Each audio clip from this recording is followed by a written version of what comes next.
अस्सलाम वालेकुम। I hope कि आप सब खैरियत से होंगे। As you guys are well aware about the fact that we are discussing theme 8 today. It would be the last lecture of this theme 8, which we were discussing peasants, zamindars and the Mughal state in the 16th and 17th century.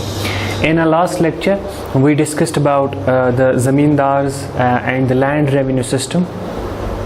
Today we'll be discussing about the flow of silver, as well as we'll be discussing main chronicle of that time, which was the source of information for us for this lecture also, for this chapter also, that is Ain-e-Akbari. We'll be discussing about Ain-e-Akbari in detail, what are the different books within Ain-e-Akbari and what was the project, who was the writer and what was the purpose behind writing this book during Akbar's time. We'll be discussing all these developments in today's lecture. अब आगे हम देखते हैं, अगर ये in fact हम कह सकते हैं या मोस्ट प्रोबेबली ये लास्ट रिकॉर्डेड लेक्चर होगा। इंशाल्लाह will be discussing much more अगर हमें कल से मौका मिलता है ऑफलाइन में। So today we are going to discuss first about the contemporary societies. अगर हम फ्लो ऑफ सिल्वर की बात करें, सबसे पहले जो है यहाँ पर आपको ये फ्लो ऑफ सिल्वर की बात जो है ये किस तरह से हेल्प करता है एक एम्पायर को, एक उस वक्त की सोसाइटी को 16th एंड 17th सेंचुरी में ग्रो करने के लिए। Now first of all let's look at the contemporary societies of that time. Who were the contemporary empires with regard to Mughal Empire? If there was Mughal Empire in India, what were the other empire? Who were the other empires in other parts of the world? अगर हम यहाँ बात करते हैं the contemporary Mughal Empire जो हम देखते हैं, the contemporaries of Mughal Empire where China की बात करें 16th and 17th century की बात कर रहे हैं हम, there was Ming dynasty. Okay अगर हम ईरान की बात करें, Iran was ruled at that time by Safavid rulers. इसी तरह से अगर हम यहाँ एक और रीजन है टर्की की बात करें, वहाँ पर ऑटोमन्स थे. यूरोप की बात करें, यूरोप में हम देख रहे हैं इस टाइम पे चेंज आ रही है, रेनेसांस और ह्यूमनिस्टिक फिलॉसफी वहाँ पर आ रही है और वहाँ पर इटालियन सिटीज़ में हम देखते हैं डेवलपमेंट हो रही है और अलग अलग नेशन स्टेट्स का कॉन्सेप्ट वहाँ पर आ रहा है. इटली अलग से स्टेट बन रही है, उसी तरह से दूसरे जो है यूरोप में फ्रांस है, जर्मनी है, अलग से नेशन स्टेट्स का कॉन्सेप्ट वहाँ पर इमर्ज हो रहा है. सो ये हम देख रहे हैं, these were the basically contemporary societies of Mughal India.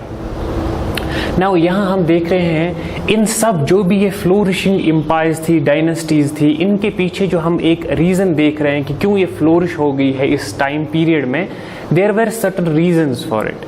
One or we can say the main among all the reasons, if we can find out a reason which was more responsible for the development and stability and consolidation of these empires was the trade and commerce. Because in the medieval societies, trade and commerce played a vital role in the development of the development of their empires, in the consolidation of empire, in the expansion of empire. इन सब चीज़ों में हम देखते हैं trade played an important role. Because आज भी आप देखोगे trade is today also an important component. जैसे आपके पास कोई चीज़ नहीं है एबेंडेंस में, या आप जो है कोई चीज़ ज़्यादा हमारे पास पेट्रोलियम है, हम जो गैजेट्स डिफरेंट गैजेट्स होते हैं हमारे पास, वो आज भी एक्सपोर्ट होते हैं. जो आज भी इंपोर्ट एक्सपोर्ट होते हैं, तो हम भी डिपेंडेंस है, हमारी भी डिपेंडेंस है बहुत सारी चीज़ों पर आज भी. लेकिन उस टाइम पे हम देखते हैं यहाँ अगर इंडिया की बात करें, बहुत सारी चीज़ें थी जो यहाँ से एक्सपोर्ट हो रही थी और इंपोर्ट हो रही थी. तो इस बेस पर हम देखते हैं यहाँ पर जो ये एक kind of connection between different dynasties था, वो यहाँ पर फ्लोरिश हो रहा था. दो ये जो मिंग डायनास्टी मैंने कहा, सफाविद है, उमय्यड्स है, यूरोप है या सेंट्रल एशिया है, they were connected with each other through trade. तो इसमें इंडिया का क्या कंट्रीब्यूशन है और इसमें इंडिया किस तरह से फ्लोरिश हो रहा है, will be looking at that. Now the flow of silver की अगर हम बात करें, इन सब ने हम देखते हैं जो भी एम्पायर्स है, इन्होंने जो पावर को कंसोलिडेट किया और रिसोर्सेज को 16th-17th सेंचुरी में, दिस वाज पॉसिबल बिकॉज उन सब ने हम देखते हैं ट्रेड एंड कॉमर्स में ज़्यादा अचीवमेंट हासिल की थी. अब ट्रेड की वजह से क्या होता था, An expanding trade brought huge amount of silver in Asia to pay for goods. अब देखो इंडिया में हम देखते हैं बहुत सारी उस वक्त भी जो यहाँ पर India was known for spices, India was known for जो प्रोडक्शन यहाँ पर क्रॉप्स वगैरह की हो रही थी, यहाँ कॉटन है, डाई है, राइन है, ये सब चीज़ें जो है इंडिया में एबंडेंस में आ रही थी। अब इंडिया इस चीज़ के लिए माना जाता था, और बाकी लोग जो थे जब when they came to know about the products of India, they started having the trade relationship with India. अब ट्रेड के स्टार्ट होने से ही हम देखते हैं उस वक्त की जो मेजर करेंसी थी, जो हम देखते हैं ट्रांजैक्शन होती थी of the goods after barter system, हम देखते हैं ये जो ट्रांजैक्शन ऑफ गुड्स होती थी, जैसे आज हम आज तो बहुत सारे डेवलप जो डिजिटल करेंसी के ज़रिए से हम अपनी ट्रांजैक्शंस करते हैं। उस वक्त जो मेन था वो मेटल करेंसी थी, जिसमें सिल्वर जो था वो एक मेन कंपोनेंट था। Now silver plays an important role. जब बाहर की कंट्रीज, बाहर की एम्पायर्स आपसे उन चीज़ों को खरीदती थी, in exchange they give you silver. तो जब वो आपको सिल्वर देती थी तो आप जो यहाँ पर इंडिया में हम देखते हैं सिल्वर की ये जो तादाद है, सिल्वर की जो मिकदार है वो बढ़ जाती है इंडिया में। And it was really very beneficial for India at that time, क्योंकि अगर आपके पास पैसे ज़्यादा आ जाते हैं, अगर आपके पास आप instead of being an major exporting country, अगर आप ज़्यादा एक्सपोर्ट करते हो रादर देन इम्पोर्ट, तो आप अमीर समझे जाते हो। जैसे आज भी हम देखते हैं कुछ कंट्रीज़ है जिनमें एक्सपोर्ट ज़्यादा है और वापस जो इम्पोर्ट है वो बहुत कम करती है, तो वो जो है भाई हम देखते हैं उनका ज़्यादा इनकम आती है। सेम इंडिया में भी उस टाइम था, आप यहाँ से ज़्यादा एक्सपोर्ट कर रहे थे चीज़ों को और वहाँ से जो है कम चीज़ें लेते थे, इस वजह से आपके पास पैसे ज़्यादा आ गए। तो India was we can say India was a very rich country, a very rich empire during 16th and 17th century because of its trade relation with other parts of the world. Now ये इसी वजह से हम देखते हैं कि जब ज़्यादा सिल्वर आ गया यहाँ पर, इसने यहाँ पर रिमार्केबल स्टेबिलिटी रखी है in the metal currency. Now currency का यहाँ पर मेटल करेंसी का ज़्यादा होना, लोगों के पास पैसे ज़्यादा आना, ये खुद ब खुद एम्पायर को भी एम्पावर करता है। जैसे अगर हम देखें, अगर हम देखते हैं, अगर आप अच्छा काम करते हो, ट्रेड अच्छा करते हो और उसके साथ साथ आप जो है ज़्यादा पैसे कमाते हो, आज भी आपको अपने पैसे में से गवर्नमेंट को एज इनकम टैक्स और दूसरे जो आप पर टैक्सेस लगते हैं वो तो आपको देने ही हैं। तो इस वजह से आपकी तरक्की का दारोमदार गवर्नमेंट की तरक्की पर भी है, या गवर्नमेंट की तरक्की का दारोमदार आपकी तरक्की पर भी है। इस तरह से हम देखते हैं ये जो है इंटरकनेक्टेड है दोनों चीज़ें। और उस टाइम पे जो ये ट्रेड हो रहा था, बाहर से बुलियन आ रहा था, यहाँ से ही गवर्नमेंट तो पर्सन, ये जो लोग होते थे सब्जेक्ट एंड गवर्नमेंट के बीच में ये ट्रांजैक्शन नहीं हो रही थी ज़्यादा, बल्कि बाहर से पैसा आ रहा था लोगों के पास। और अब मुगल स्टेट अगर एक्सट्रैक्ट करेगी तो ज़्यादा कर सकती थी, क्योंकि लोग जो थे उनके पास पैसे ज़्यादा थे। तो इस वजह से हम देखते हैं the flow of silver enhanced, we can say, इस चीज़ ने इक्विप किया मुगल एम्पायर को, या इस चीज़ ने मुगल एम्पायर को बहुत रिच किया और इसकी स्टेबिलिटी और कंसोलिडेशन में बहुत हेल्प की। नाउ यहाँ हम देखते हैं लोगों के पास पैसे ज़्यादा आ गए, सो मुगल स्टेट जो है ये एक्सट्रैक्ट कर रही है। अब टैक्सेस हो, इसी तरह से रेवेन्यू हो, now they are extracting taxes and revenue in cash. No, अगर आप कैश में एक्सट्रैक्ट कर रहे हो तो ये आप कैश में ही कोई और चीज़ खरीद सकते हो, बाहर से कुछ चीज़ें ले सकते हो। तो बाहर जो आप ट्रेड कर रहे हो तो वहाँ पर आपको बुलियन चाहिए, सिल्वर चाहिए, तो आप जो भी चीजें हैं वो ले सकते थे। That's why we see that Mughal empire in the 16th and 17th century was so much rich in its resources, in its wealth also. So this is one of the reason for the development, that is the flow of silver into India. Now this was about the flow of silver. इसका क्या हम सब देखते हैं, society पर impact कैसा रहा और किस तरह से यहाँ पर डेवलपमेंट हो गई। Now we'll be discussing about the Ayn Akbari. This is in fact the last lecture of this chapter. इंशाल्लाह from tomorrow will be discussing theme 9 जो है वो हम डिस्कस करने जा रहे हैं। द क्रॉनिकल्स जो है मुगल एम्पायर में किस तरह से एस्टैब्लिश, किस तरह से डेवलप हो रहे हैं, और उसका किस तरह से मुगल एम्पायर के जो बादशाह थे उनने किस तरह से उनको कमीशन किया, किस गर्ज के लिए कमीशन किया, और उनकी प्रोडक्शन के बारे में will be discussing in the theme 9। Now this in a sense यहाँ हम देख रहे हैं, वहाँ पर भी हमें क्रॉनिकल्स की बात करनी है, लेकिन यहाँ से अलग जो हमारी मेन सोर्स ऑफ इंफॉर्मेशन थी, that was Ain Akbari. Now Ain Akbari in a sense is very important book. अगर हम आईन अकबरी की बात करें, this was the source of information. जब हमने एग्रीगेशन सोसाइटी की बात की तो ये हमारे लिए एक सोर्स ऑफ इंफॉर्मेशन थी। सो अब आईन अकबरी की बात करते हैं। तो आईन अकबरी को बेसिकली अगर हम बात करते हैं आईन अकबरी की, ये हम देखते हैं इसको कमीशन किया था अकबर ने लिखने के लिए। अकबर के हीरीन में ये एथोराइज़ किया गया था, अबुल फजल जो है उनको एथोराइज़ किया गया कि आप अकबर का एक अकाउंट लिखेंगे।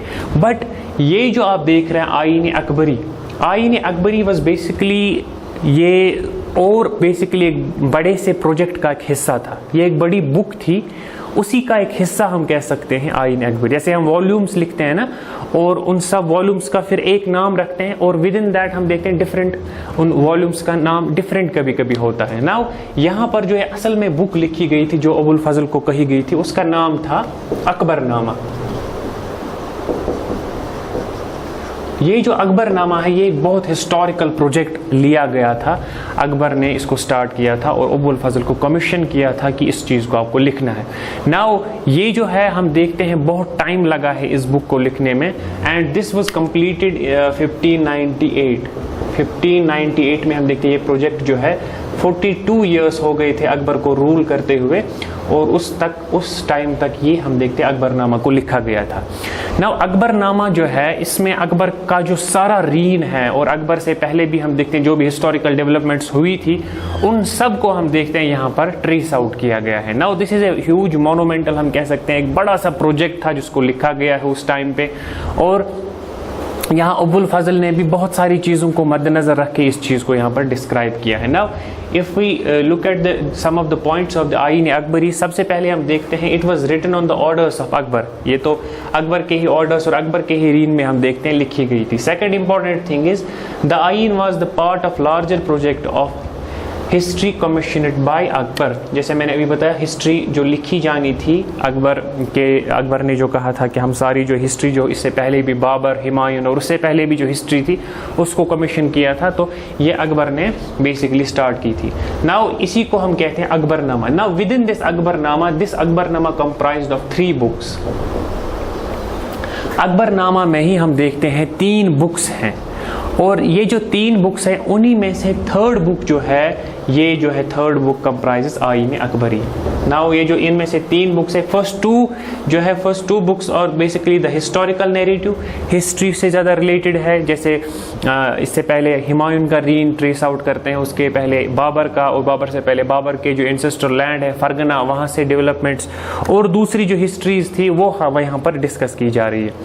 नाउ जो यहाँ पर ये हिस्टोरिकल डेवलप, पहली 2 books which we are going to discuss this in the theme 9th in detail, but here we are only going to discuss the Ain part. Ain Akbari जो थी उसको हम यहाँ पर डिस्कस कर रहे हैं कि आईन में असल में क्या लिखा था और ये किस से रिलेटेड था। आईन अकबरी जो अबुल फजल ने लिखी थी ये किस से रिलेटेड थी।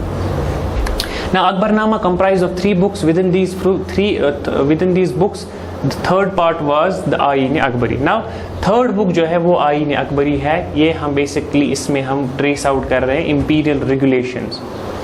नाउ इंपीरियल रेगुलेशन जो है ना, बहुत सारे रेगुलेशंस, रूल्स, जो बहुत सारे उस वक्त जो है फरमान, और अकबर की टाइम पीरियड में हम देखते हैं जो भी डेवलपमेंट्स हुई है उन सब को यहाँ पर इसमें लिखा गया है। Now Ain is kind of, we can say, जैसे मैंने यहाँ भी लिखा है, it's a mine of information for Akbar's reign. ये एक माइन है, जैसे एक माइन, कॉपर माइन होती है, सिल्वर गोल्ड माइन होती है, जहाँ पर एबंडेंस में चीज़ें मिलती हैं। सेम इज विद द आईन। अगर अकबर के रीन को हमें ज़्यादा इंफॉर्मेशन मिलती है, या यहाँ पर जो है बहुत सारी इंफॉर्मेशन जो हमें उस time 16th century 17th century में जो हमें अवेलेबल है, that is through the Ain Akbari. Now this आईन Akbari is very important book because it gives us the information. अब आप देखो किस किस फील्ड में हमें ये इंफॉर्मेशन देती है। नाउ आईन talks about the Ain Akbari part of Akbarnama talks about the imperial regulations. The Ain gives us details about the accounts of organization of court. जैसे कोर्ट में कैसे ऑर्गेनाइजेशन होती थी, जैसे आपने बहुत सारी चीज़ें देखी होंगी, जैसे आप अगर जोधा अकबर है या दूसरी जो मुगल्स पर मूवीज़ बनी है, वहाँ पर कोर्ट की सेरेमनीज़ कैसे होती थी, जो होता था लोगों के लिए आम दरबार लगता था, ख़ास दरबार लगता था, शिकायत का अलग से सिस्टम था। तो उन सब चीज़ों के बारे में आईन में हमें इंफॉर्मेशन मिलती है। द रेगुलेशंस, या हम कह सकते हैं ऑर्गेनाइजेशन ऑफ कोर्ट, किस तरह से कहाँ किसको प्लेस किया जाता था, कौन कहाँ बैठेगा, तो ये सब चीज़ें भी इसमें लिखी गई है। दिस आईन talks about it. Now administration is very important. Administration में ये बात कर करती है, किस तरह से एडमिनिस्टर करती है। जैसे अगर एडमिनिस्ट्रेशन की बात करें, सबसे ऊपर देखते हैं किंग है। अब किंग ने हम देखते हैं सूबाज में इक्तदार, जैसे हम कहते हैं सरकार्स हैं या सूबाज हैं, तो सूबेदार जो है जिसको हम इक्तदार भी कहते थे मुगल दिल्ली सल्तनत में, तो उसके क्या राइट्स है, उसके क्या रूल्स हैं, उसको किस तरह से रूल करना है। और जो डिफरेंट डिपार्टमेंट्स थे वहाँ पर, जैसे फिस्कल डिपार्टमेंट के लिए अलग है, जैसे सदर सदूर है, दीवान अर्ज है, दीवान अमीर खोई है, ये डिपार्टमेंट्स है, ये हम बाद में भी पढ़ेंगे, थीम 9 में आई थिंक वहाँ पर आएंगे ये। तो ये जो डिपार्टमेंट्स है, ये जो इंपीरियल रूल्स एंड रेगुलेशंस हैं, एडमिनिस्ट्रेशन किस तरह से होती थी, that is discussed in Ain Akbari. Now one more thing is army. तो आर्मी इज़ वेरी इंपॉर्टेंट, क्योंकि आर्मी में भी हम देखते हैं उस वक्त की आर्मी जो कैवेलरी होती थी, इसी तरह से इन्फेंट्री, इसी जो सीज आर्टिलरी, और बहुत सारे नए जो इनोवेशंस थे जो उस वक्त लाए गए थे अकबर के टाइम पे, और किस तरह से आर्मी को रेगुलाइज किया, किस तरह से आर्मी को डेवलप किया गया था with new technology, with new skills, वो सब बातें भी आईन अकबरी में हमें मिलती हैं। Apart from all these things we see that जो आईन अकबरी है, it also talks about the revenue, the source of revenue, which is very important, which was basically the source of information for us in this chapter also। जैसे हमने agrarian society को पढ़ा था यहाँ पर, तो एग्रेरियन सोसाइटी में हमें ज़्यादातर जो हेल्प लेनी पड़ी है वो आईन अकबरी से। So it talks about the revenue of the state as well. Now इसके साथ साथ हम देखते हैं प्रोविंस का भी हम देखते हैं, प्रोविंसेस जो वहाँ पर अकबर के टाइम पे अराउंड 12 हम देखते हैं, उन प्रोविंसेस की बात करते हैं जो डिफरेंट जैसे आज स्टेट्स का कॉन्सेप्ट है, उस वक्त प्रोविंस में हम देखते हैं, प्रोविंस में डिवाइड किया गया था literary, culture and religious traditions of the people. तो यहाँ पर लिटरेरी, कल्चर और ट्रेडिशन और सब इन चीज़ों में जो फेस्टिवल्स वगैरह थे, उन सब चीज़ों के बारे में भी आईन talks about all these things. Now आईन जो है ये जैसे हम देखते हैं ये अकबरनामा का एक हिस्सा है, लेकिन आईन में भी हम देखते हैं इसके भी बहुत सारे हिस्से हैं। ये जो है एक मोनूमेंटल ट्रीटाइज थी, जैसे ये छोटी कोई ऐसी बुक नहीं है जो बेसिकली हम आज देखते हैं ए बुक कंप्राइजिंग ऑफ ज़्यादा से ज़्यादा हम देखते हैं छोटी सी कोई बुक होती है 500-600 पेजेस पर। ये बेसिकली वॉल्यूमिनस बुक थी, और ये जो बुक थी बहुत केयर और कॉशन के साथ लिखी गई थी। अकॉर्डिंग टू सम ट्रेडिशंस हम देखते हैं या हमारे पास जो सोर्सेज हमें मिलते हैं, ये पता चलता है कि ये 5 बार इट वॉज रिवाइज्ड 5 टाइम्स। जैसे ये लिखते हैं कोई बुक तो उसको फिर से नज़र देने के लिए किसी के पास भेजते हैं, तो उसको रिवीजन करने के लिए कभी 1 रिवीजन या ज़्यादा से 2 रिवीजन करते हैं, लेकिन दिस बुक आईन Akbari was revised for 5 times. 5 बार इसको रिवाइज किया गया था, ताकि जो भी इसमें कोई प्रॉब्लम्स हो, कोई लिमिटेशन कोई दिख रही हो, कोई इसमें कोई इश्यूज़ हो, या क्वांटिटेटिव या क्वालिटेटिव डाटा में कोई प्रॉब्लम हो, तो वो सब चीज़ें ट्रेस आउट की जाए और उन चीज़ों को फिर ठीक किया जाए। नाउ ये भी यहाँ पर हम देखते हैं, और वेरिफिकेशन में हम देखते हैं क्रॉस चेक किया जाता था। फैक्ट्स जो हैं, ऑरल टेस्टिमनीज जो यहाँ पर ली जा रही थी, उनको फिर दूसरे लोगों के साथ, जैसे कोई आपने फैक्ट सुना है उसको फिर दूसरे के साथ क्रॉस चेक करना। तो ये जो है बहुत कॉशन के साथ इस बुक को हम देखते हैं प्रोड्यूस किया गया, लिखा गया है। नाउ अगर हम एक और चीज़ की बात करते हैं, वो ये है कि description of various departments and elaborate detail of various सूबास। तो सूबास मैंने अभी कहा आपको कि सूबा जो बेसिकली है उस टाइम अगर मुगल स्टेट जो थी, जिस तरह से आज हम देखते हैं डिवाइडेड थी, इसी तरह से 6 या 8 सूबास होते थे, तो बीच में किंग है, वो बाकी चीज़ें जो है अपने हिसाब से फिर वहाँ पर कर रहा था। नाउ आईन की अगर हम बात करें, आईन में भी हम देखते हैं जैसे Akbarnama was divided into 3 books, and within that the 3rd book was the Ayin Akbari, and the Ayin Akbari itself was divided into 5 books। तो आईन अकबरी जो है इसमें भी हम देखते हैं 5 डिविजन्स हैं, 5 बुक्स हैं जो हम देखते हैं डिफरेंट एस्पेक्ट्स के साथ अलग अलग डील करें। जैसे हम देखते हैं ना, अगर कोई बात करते हैं हम किसी चीज़ की, जैसे हमारे पास ऑटोमन एम्पायर पर बुक है, तो ऑटोमन एम्पायर की पहले हिस्ट्री, उनके रूलर्स पर अलग बुक लिखी गई है, उनके एडमिनिस्ट्रेशन पर अलग बुक लिखी, उनकी आर्मी पर अलग बुक लिखी, लेकिन सारा जो है कंपाइलेशन एक ही, उसको नाम एक ही दिया गया, the treatise of Ottoman empire. इसी तरह से यहाँ पर भी हम देखते हैं अकबरनामा जो है ब्रॉड एक नाम दिया गया था, लेकिन विद इन द अकबरनामा यहाँ पर हम देखते हैं आईन अकबरी में भी 5 books. Ain Akbari is made up of 5 books, जिनको हम दफ्तर भी कहते हैं, दफ्तर्स। The first 3 describe the administration. Now यहाँ हम देखते हैं 5 दफ्तर हम कह सकते हैं, या 5 books with in Ain Akbari हम देखते हैं, और इन 5 बुक्स में हम देखते हैं first 3 books of Ain Akbari talks about the administration. Now administration में क्या है, देखो इनमें से 3 बुक्स का नाम यहाँ मैंने लिखा है। पहली बुक जो आईन अकबरी में है दैट इज ऑफ द मंजिल आबादी। This is the first book of Ayn Akbari, Manzil Abadi. This is the imperial household and its maintenance. Imperial household and its maintenance, मंजिल आबादी में ये लिखा है जो imperial household था उसमें किस तरह से मेंटेनेंस रखी जाती थी, जैसे वहाँ पर सर्वेंट्स होते थे, या जो है वहाँ पर जो रूल्स और रेगुलेशंस को किस तरह से रखा गया था, बादशाह की जगह कौन सी है, सिपाहियों का काम कैसा करना है, वो सब देखते हैं imperial household में। और इसकी मेंटेनेंस में सारी चीज़ें जो है, चाहे इसकी सेफ्टी की बात करें, चाहे इसके हम देखते हैं उस वक़्त सेफ्टी के साथ साथ खाने पीने की बात करें, या दूसरे अकबर उनको जो है एन्जॉयमेंट के लिए वहाँ पर कुछ महफिलें लगती थी, उन सब चीज़ों का ख्याल रखना हो, that is all discussed in the first book, that is Manzil Abadi. तो Manzil Abadi is in a sense very important. Second is Sipah Abadi, SIPH, Sipah Abadi. It covers military and civilian administration, और we can say military and civil administration. तो यहाँ पर हम देखते हैं military and civil administration में, military और सिविल एडमिनिस्ट्रेशन में जो इन्फॉर्मेशन मिलती है that is from the second book of Ain Akbari, जिसको हम सिपाह आबादी कहते हैं।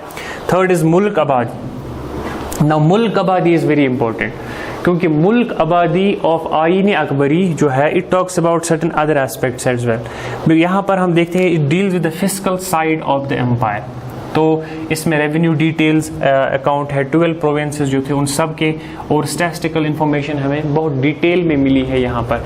नाउ वाई हम कह सकते हैं जो आईन अकबरी है, why it is so important, या it is unique in a sense rather than the other जो अदर बुक्स वहाँ पर लिखी गई थी, जैसे शाहजहां नामा है, आलमगीर नामा है, बाबर नामा है। अकबरनामा क्यों इंपॉर्टेंट हो जाती है, और अकबरनामा में आईन अकबरी क्यों इंपॉर्टेंट है, because it talks about the several other aspects as well. अगर हम उन चीज़ों की बात करें, वहाँ पर ज़्यादा वार्स की बात है, कॉन्क्वेस्ट्स की बात है, personal life of the empire उसकी बात है, उसके पर्सनल एक्सपीरियंस है, मिलिट्री एक्सपेडिशंस हैं, but they did not talk about the agrarian society, the fiscal side of the empire, the revenue extraction, the land revenue system, the revenue system extracted from the सूबाज, परगनास, जो वहाँ पर local village level थी, वहाँ पर किस तरह से इन चीज़ों को एक्सट्रैक्ट किया जाता था। Now it is basically the unique feature of Ain Akbari which makes it a kind of unique chronicle of that time. Now Mulk Abadi is important, इसमें हम देखते हैं fiscal side of the empire, और यहाँ हम और एक चीज़ देखते हैं, जैसे आज भी हम देखते हैं, अगर हम यहाँ इस तरह से देखते हैं, पहले हम अपर लैडर में कंट्री को रखते हैं, कंट्री के बाद हम स्टेट्स आती हैं, स्टेट्स के बाद हम देखते हैं डिस्ट्रिक्ट्स आते हैं, डिस्ट्रिक्ट्स के बाद हम देखते हैं तहसील्स, तहसील के बाद विलेज। तो इस तरह से हर एक का अपना एक एडमिनिस्ट्रेटिव सिस्टम होता है। कंट्री में हेड एक होता है, उसके बाद स्टेट में उसका अलग से एक रिप्रेजेंटेटिव होता है, डिस्ट्रिक्ट में अलग तहसील। ये आज की क्लासिफिकेशन है। If we will take the classification of Mughal empire of that time, तो ये इस तरह से बनती थी। अगर उस वक़्त की क्लासिफिकेशन को देखा जाए तो पीछे हम सबसे ऊपर किंग देखते हैं, किंग के नीचे हम देखते हैं सूबा, सूबा के नीचे अगर हम यहाँ पर एम्पायर देखते हैं किंग के बगैर, एम्पायर के नीचे है सूबा, सूबा के नीचे है सरकार, सरकार के नीचे है परगना, परगना के नीचे है ग्राम। तो ये जो एम्पायर है, ये एम्पायर में हेड किंग होता था। इसी तरह से सूबा में सूबेदार, सरकार में हम देखते हैं जो वहाँ पर अमील होता था या कोई अमील गुजार होता था, ये हेड होते थे। परगना में अपने हेड होते थे, ग्राम में अपने पंचायत या उसमें जो है ग्राम पंचायत में वो हेड होते थे। Now this was the hierarchy. इस तरह से अब हर एक चीज़ को हम देखते हैं 12 प्रोविंस में, ये जो आफ्टर सूबा लेवल, सरकार, परगना, महल्लाज, उनकी भी डिटेल्स यहाँ पर इन चीज़ों में दी गई है। वहाँ पर किस तरह से एडमिनिस्ट्रेशन चल रही थी, किस तरह से रेवेन्यू एक्सट्रैक्शन होता था, वो सब चीज़ें स्टैटिस्टिकली वहाँ पर हमें बहुत सारी डिटेल में मिलती है। Now details of agrarian society in the northern India भी यहाँ पर हमें मिलते हैं। अब एग्रेरियन सोसाइटी उस वक्त की जो थी वो किस बुक में हमें सारी इंफॉर्मेशन मिलती है? मुल्क आबादी में। Now this is very important book within Ain Akbari because it talks about the physical side of the empire जो वहाँ पर हमारे पास थी। Now fourth and fifth book अगर हम बात करते हैं वो हम देख रहे हैं, fourth and fifth book deals with the religious, literary and cultural traditions of the people and collection of Akbar's auspicious sayings. तो यहाँ पर एक और चीज़ जो हम देख रहे हैं वो ये है कि ये जो लास्ट जो फोर्थ एंड फिफ्थ बुक है आईन अकबरी की, that talks about the religious, cultural and the tradition और literary tradition of that very time, और अकबर के जो फरमान थे, ऑस्पेशियस सेइंग्स थे, अकबर की जो वहाँ पर बात करने का वो डिफरेंट तरीका था, वो भी हम देख रहे हैं इस टाइम इस बुक में यहाँ पर लिखा जा रहा है। नाउ ये सब चीज़ें देखने के बाद we basically trace out some of the developments, और इसमें जो इंटिक्रेसीज थी इस बुक में वो सारी हमने डिटेल में देखी हैं, और यहाँ पर ये यूनिक है in a sense. Now some of the limitations अगर हम बात करते हैं इसकी, ये तो हमने देखी कि ये कितनी अच्छी या इतना इम्पॉर्टेंट बुक है उस टाइम की। अगर हम बात करते हैं लिमिटेशंस की, क्योंकि हर एक चीज़ जो है उसमें कुछ लिमिटेशंस होती हैं, तो लिमिटेशंस में सबसे पहले हम देखते हैं ये जो हिस्ट्री है, हम देखते हैं हिस्ट्री फ्रॉम अबोव, जैसे मैंने इससे पहले भी एक बार बताया था आपको, या सोसाइटी में जो है ना व्यू फ्रॉम एपेक्स। ये क्या है बेसिकली, जब आप हिस्ट्री लिख रहे हो तो आप किस कैटेगरी से बिलोंग कर रहे हो। यही बात मैंने सीपी स्कॉट की कही थी, before you study history study the historian. तो हिस्टोरियन को स्टडी करने का मकसद क्या है? क्या उसके दिमाग में ऑलरेडी कोई प्री कंसीव्ड नोशन है? क्या ऑलरेडी कोई आइडियोलॉजी एट प्ले है? क्या कोई ऑलरेडी वहाँ पर उसको कोई डायरेक्शन देने वाला है कि आपको इस तरह से बुक लिखनी है? क्या वो अनबायस्ड तरीके से बुक लिख रहा है? ये सब चीज़ें हमें देखनी पड़ती है वाइल स्टडिंग एनी बुक। तो यहाँ पर अगर हम देखें तो यहाँ पर अकबर इसके पीछे था। अकबर वॉज बेसिकली गिविंग हम कह सकते हैं उसको ये ऑर्डर दे रहा था, कमीशन कर रहा था आपको बुक लिखनी है। नाउ वन लिमिटेशन हम कह सकते हैं ये है कि ये तो हिस्ट्री सोसाइटी की व्यू है, लेकिन फ्रॉम एबो लोगों का पर्सपेक्टिव इसमें नहीं आएगा। What people think about the administration, what people think about the army, what people think about other aspects of the empire, that are not discussed in this in that sense. तो यहाँ पर जो भी understanding है, जैसे कोई भी aspect हो, यहाँ पर हम किसी भी चीज़ को अनएम्प्लॉयमेंट को ले सकते हैं, तो अनएम्प्लॉयमेंट में यहाँ पर जो अपर क्लास है, जैसे यहाँ पर जो ब्यूरोक्रेट्स है, उनकी अपनी एक व्यू होगी सोसाइटी इन इस अनएम्प्लॉयमेंट पर, और जो लोग जो निचला तबका है, जो लोअर क्लास है, उनकी अपनी एक व्यू होगी अनएम्प्लॉयमेंट पर। तो यहाँ पर हर एक की अपनी अपनी व्यू होती है। इसी तरह से जो हिस्ट्री फ्रॉम एबो है, एपेक्स की व्यू, जो ये किंग्स की व्यू है, उनके नोबल्स की व्यू है, तो यहाँ पर उनको हम देख रहे हैं। तो लोगों का आम पर्सपेक्टिव हिस्ट्री फ्रॉम बिलो जो है वो यहाँ पर उस तरह से लोगों का पर्सपेक्टिव नहीं। That is the first limitation. Second हम कह सकते हैं कि इसमें ये अकबर का जो रीन हम देखते हैं, उसमें अकबर के रीन में कुछ प्रॉब्लम्स भी थी। जैसे अकबर के एडमिनिस्ट्रेशन में कभी कभी हम देखते हैं कोई गलती होगी, या अकबर का जो रिलीजियस व्यूज़ थी अकबर की वो बहुत ज़्यादा लिबरल थी। तो इस वजह से ये उन चीज़ों को तोड़ मरोड़ के पेश कर रहा है, या इस तरह से पेश कर रहा है जैसे Akbar was right at on those occasions also. तो यहाँ पर अकबर की जो है अकबर के खिलाफ नहीं लिख रहा है। अगर अकबर की कोई गलती होती है तो अकबर को उस तरह से डिफेंड करता है उस सेंस में कि जैसे वो अकबर की गलती लगती ही नहीं है। तो यहाँ पर क्योंकि वो अकबर के खिलाफ नहीं लिख, because he was the court historian Akbar. अब अकबर की कोई गलती होती थी, ये because of the threat, because of certain other reasons, ये उसकी गलती को नोट डाउन नहीं करता था। This was the second important limitation. Third important limitation अगर हम बात करते हैं इसकी, वो ये है कि यहाँ हम इसका जो बहुत सारा quantitative qualitative data, statistical information और बहुत सारे जो कॉलम्स वगैरह वो सब बताई गई हैं, वो हम देखते हैं उसमें भी बहुत सारे प्रॉब्लम्स हैं, उसमें भी बहुत सारे इश्यूज़ हैं जो हम देखते हैं, क्योंकि वो स्केप्टिकल इन नेचर है। उस तरह से हम देखते हैं डिटेल्स में कभी कभी कंक्लूजन में भी गलत निकलते हैं। तो अपने हिसाब से जो है उनकी व्यू थी, तो उसमें क्वालिटेटिव क्वांटिटेटिव डाटा में जो इन्फॉर्मेशन दी गई है उसमें कभी कभी एरर्स भी हमें पाए जाते हैं। नाउ ये सब चीज़ें जो थी, this was basically about the Ain Akbari जो हम देख रहे हैं। Skewed nature of quantitative data, ये हम देखते हैं लिमिटेशंस में।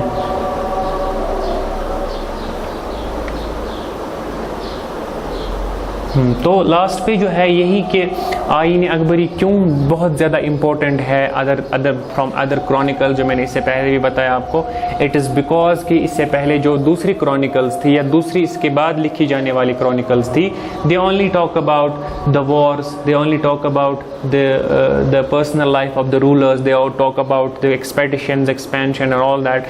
They did not talk about what we can say, they did not talk much about the fiscal side of the empire, agrarian society, the military, the organization of the subas and other aspects which were discussed in detail by Abul Fazl in Ayin Akbari.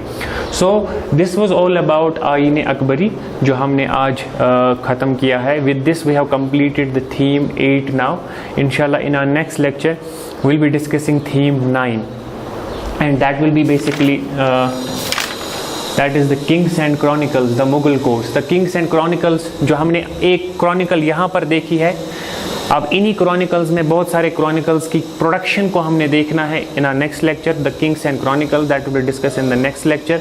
Till then, if you have any question, any query in this lecture, you can ask in the comment section. Till then, stay safe and take care of yourself.